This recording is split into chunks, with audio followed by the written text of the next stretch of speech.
Citando a la Asociación Americana de Psicología y a la Organización Mundial de la Salud, definen el trastorno por déficit de atención e hiperactividad como un trastorno del neurodesarrollo. Esto quiere decir que tiene un retraso en el desarrollo cerebral de las personas, sobre todo en edad infantil, del cerebro y de las funciones cognitivas que desde este punto y el siguiente, que es de carácter crónico, porque hasta hace muy poco, en el DSM-4 revisado, no se consideraba que el trastorno por déficit de atención e hiperactividad fuera de carácter crónico. Se pensaba, o bueno, los expertos lo que parecía que mencionaban era que una vez llegada la adolescencia y la edad adulto desaparecía, ¿verdad? Actualmente sabemos que no, que lo que pasa con estas personas que se les diagnostica es que el trastorno tiene un desarrollo a lo largo de su vida. Sin embargo, las características del TDAH sí tienen que aparecer antes de los 12 años, por lo menos algunas de ellas. Es decir, si no tendríamos que empezar buscando otras posibles causas y etiologías de lo que sería la sintomatología que presenta la persona que viene a ser evaluada. Las causas que originan este trastorno son causas genéticas y ambientales. Y me gusta mencionar esto, luego tendré un apartado específico de ello, para que veáis la importancia de conocer cuál es la etiología del trastorno y conocer bien cuál es su entramado genético, biológico y funcional. Y por último, mencionando por defecto que las características principales son la hiperactividad y la impulsividad y la inatención, que los síntomas que aparecen son desajustados para ese momento evolutivo que está viviendo. También hacer referencia otra vez, aunque lo suelo mencionar varias veces, que no solamente en un ámbito de su vida, es decir, normalmente nos centramos en hacer la evaluación de una persona con TDAH en el mundo laboral o en el mundo académico.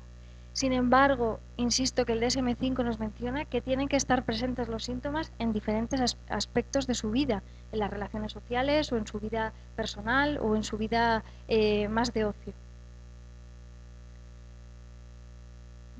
Perdón. Bueno, lo dicho, las características principales son la inatención, la hiperactividad y la impulsividad. En breve os comentaré cuáles son los comportamientos que pueden describir estas personas. Sin embargo, el que más nos cuesta entender, a mí también me costó cuando empecé a estudiar el TDAH, a los padres es el que más les cuesta y a los profesores, a los educadores también, es el déficit de inatención, o sea, la falta de atención que los niños adolescentes presentan en clase. ¿Por qué? Porque creemos que el proceso de atención no lo hacen por una mera falta de disciplina o no querer atender a lo que le están preguntando o porque no tienen la motivación necesaria. Sin embargo, a mí me gusta poner este ejemplo, que es muy común en todos nosotros. Estos niños lo que les pasa, y a los adolescentes también, incluso las personas adultas, es que son incapaces de discernir, que si nosotros lo hacemos, si no tenemos un diagnóstico de TDAH, si el estímulo que se presenta en la carretera en ese momento es importante o no. Entonces atienden siempre a cualquier estímulo y van a ser incapaces de mantener esa atención sostenida a lo largo del camino para llegar pues sin ningún problema.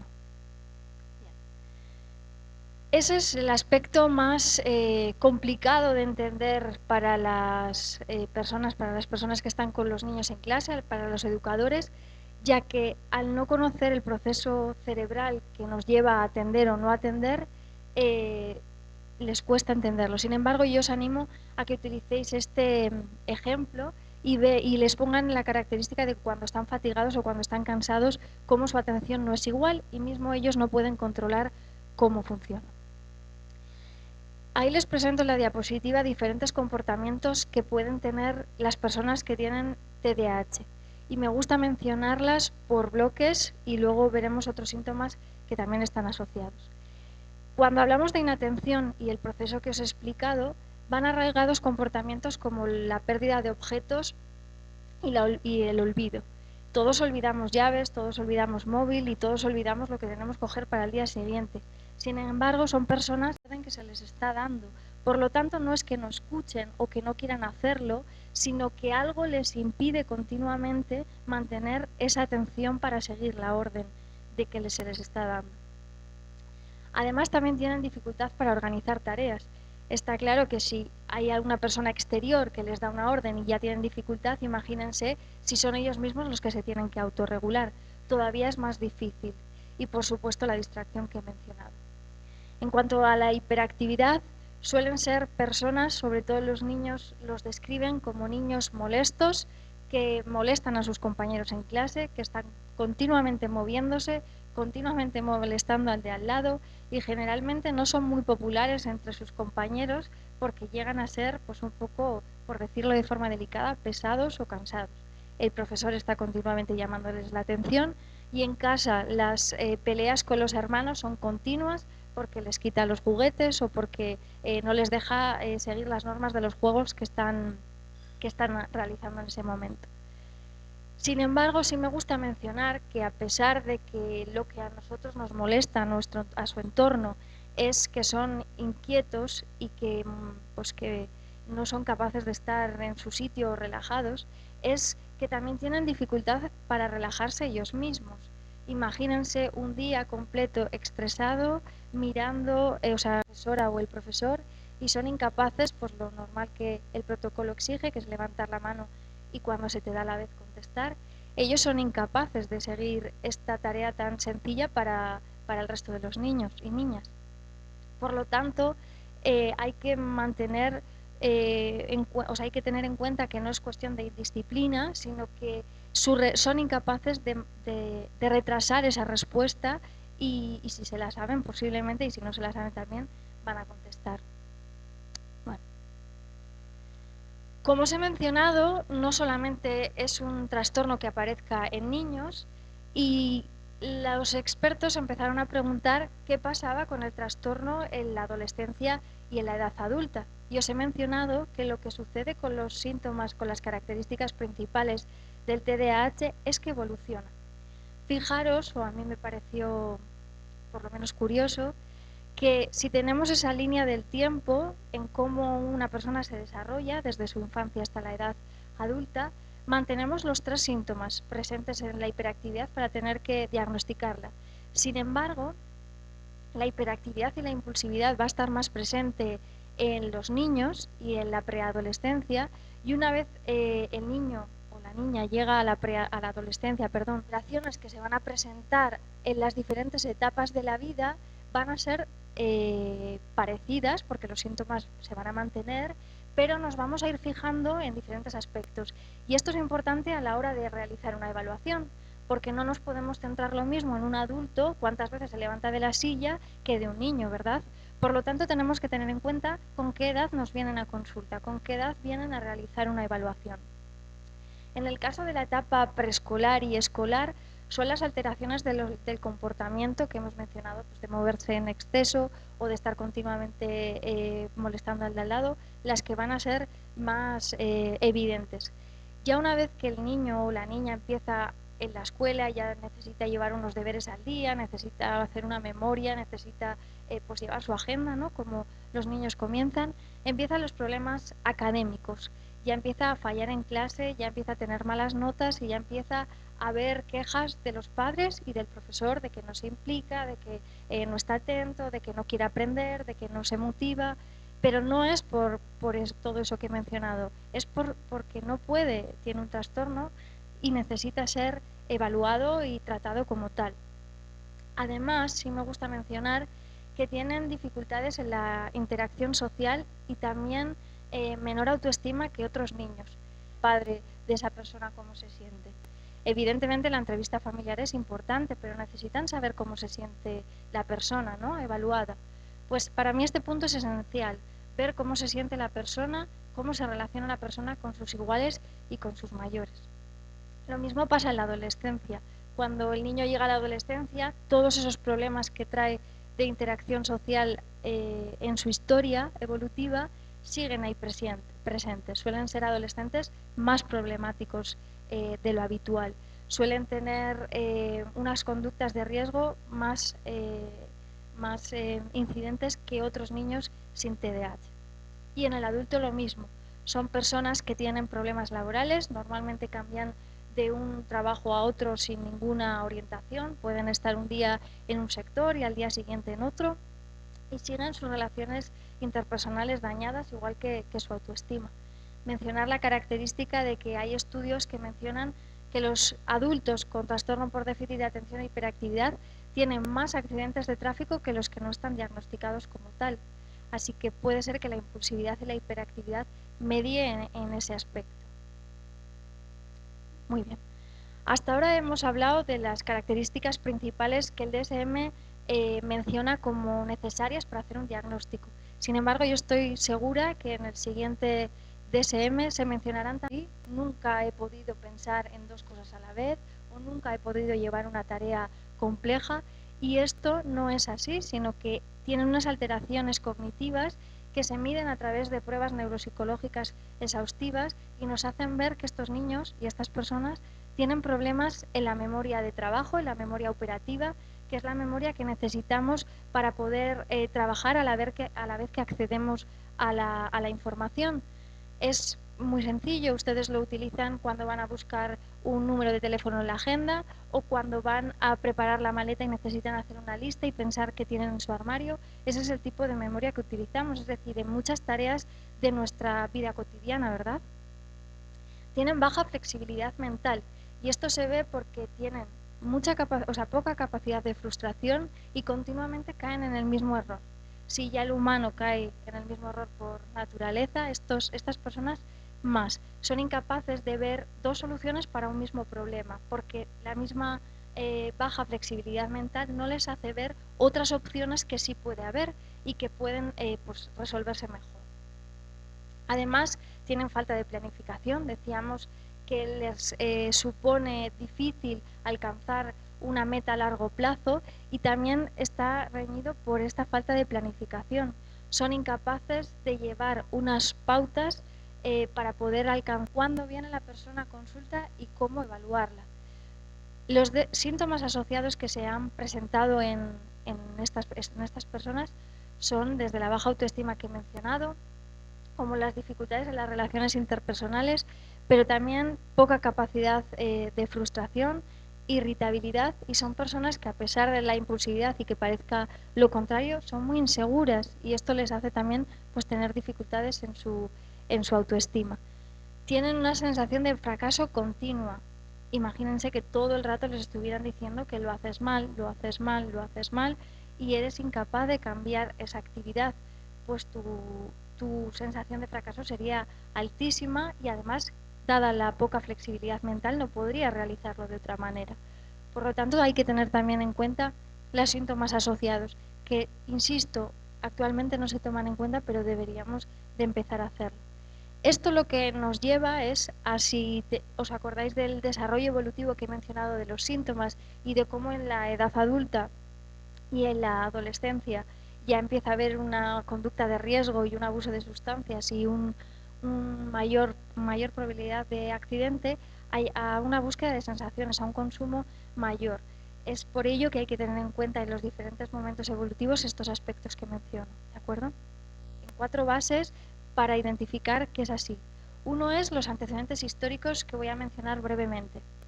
Otro es la prevalencia, la epidemiología que se da en el TDAH a nivel mundial. Otra es la etiología, el origen, que os he mencionado, que os voy a hablar de las bases neurológicas.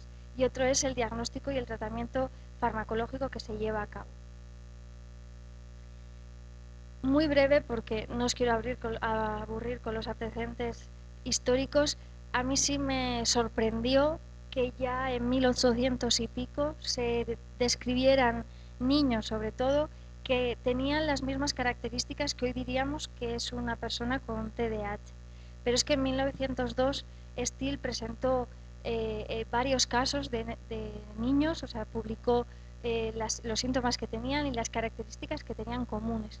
Durante su historia del TDAH se han hecho hipótesis sobre si era una disfunción debida a una infección o había un traumatismo mínimo en el cerebro que hacía tener estos síntomas, y se han mediado durante muchos años diferentes hipótesis para ver qué pasaba, pero Lo que tenían en común los expertos era ver que sí era algo que podíamos denominar trastorno y que se podía hacer una clínica sobre ello.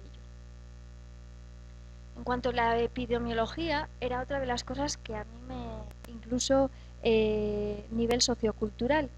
¿Qué pasaba? Necesitábamos tener en cuenta qué instrumentos y qué manual utilizábamos para hacer esa evaluación. Es decir, si utilizábamos el DSM-4 o el DSM-3 y el experto tenía en consideración diferentes características, no eran acordes las prevalencias. Sin embargo, utilizando las mismas técnicas, sí.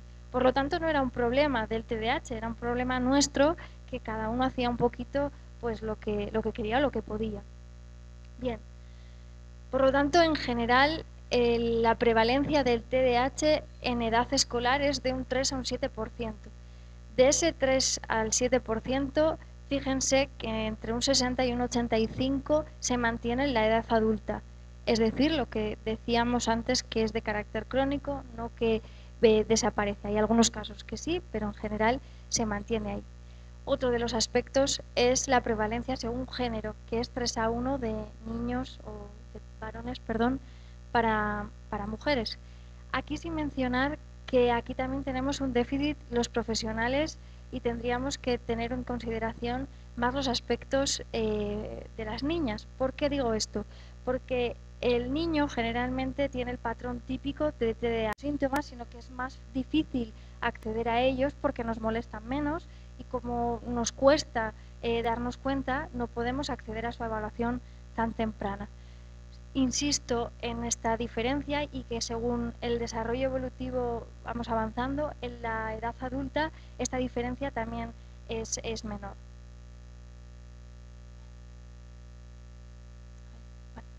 Perdón.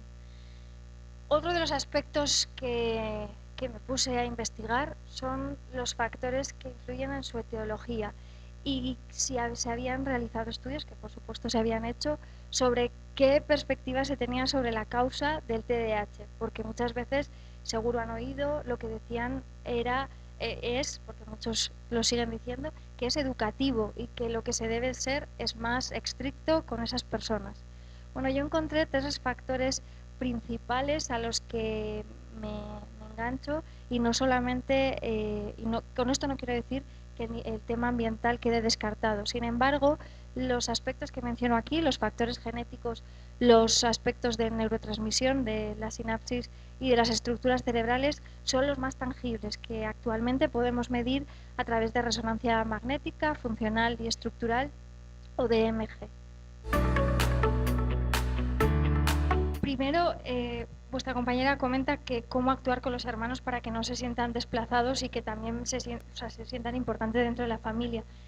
Con los niños y niñas con TDAH se utiliza mucho el tiempo fuera. Es también una técnica conductual y lo que se le dice al niño no es tanto un castigo, sino bueno, en este momento te toca quedarte en tu habitación pues 10 minutos o 15 minutos. Siempre se debe de ser muy exhaustivo con las instrucciones del tiempo fuera para que no parezca un castigo. La última pregunta ahí.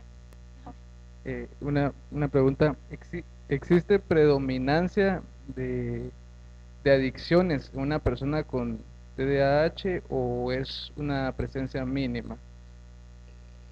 Tienen más conductas de riesgo y también el consumo de sustancias y hachís, cocaína, o sea, en general no tienen una predominancia exacta por un tipo de sustancia.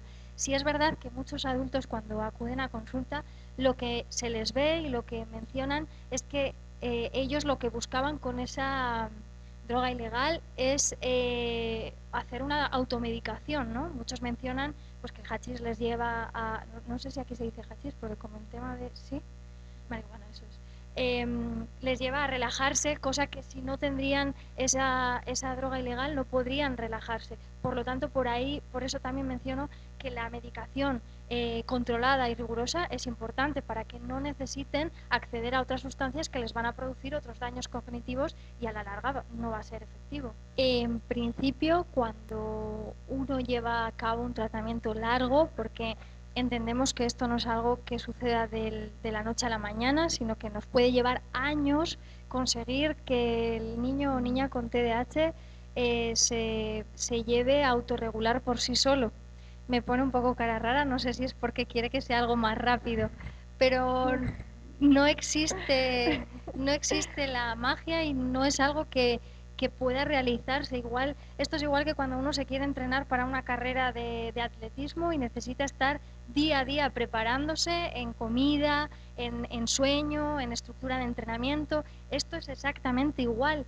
Y entendemos los trastornos, y ya no solo hablo del TDAH, sino de otros, como algo que va a acompañar a la persona y hay que aprender a acomodarse a él. Por lo tanto, no podemos hablar de conductas extinguidas o no, sino que debemos de realizar un entrenamiento muy largo, muy duro para la familia y para él y para los profesores.